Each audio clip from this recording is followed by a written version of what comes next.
એ બાજુ હું બહાર નીકળી તાર આજુબાજુ વાળા બધા બૂમો પાડતા હતા, આગ લાગી આગ લાગી. તો પછી કોઈ હતું નહીં એ લોકોને ઘરે. પછી અમે આ બાજુવાળા કાકા છે ને એને અમે બધા 2-3 જણ ગયા ઉપર. એમની બાજુ ખોલ્યું તો ખુલે એવું નહોતું. પછી આ બાજુ અમારી બાજુથી જવાય એવું છે ને તો ખોલવા ગયા. ભાઈ નિહાની આપવા જતા હતા ને એમાં આપણો તાર હતો ને ત્યાંથી આખો હાથ ખેંચાયો, કરંટ લાગ્યો ને આંગળી ફાટી ગઈ. અને પેલા કાકા છે ને એમને પણ પગમાં ઈજા થઈ છે, દવાખાને લઈ ગયા. આગ વધારે લાગી ગઈ હતી? હા, વધારે લાગી. ઉંડેરા દરવાજાની અંદર આનંદ ફર્યું, હરમાનના ઉંડેરા આનંદ ફર્યું. આ શોર્ટ સર્કિટ થયું છે, બેને ઈજા લાગી છે, બે બેને દવાખાને લઈ ગયા છે.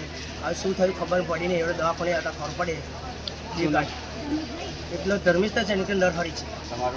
મારું નામ છે અમરસિંહ એસ. વધારે કોઈ ઈજા થઈ છે ખરી? ઈજા એટલે કરંટ લાગી છે, આજુ કરીને હું થયું ખબર નહીં પડે.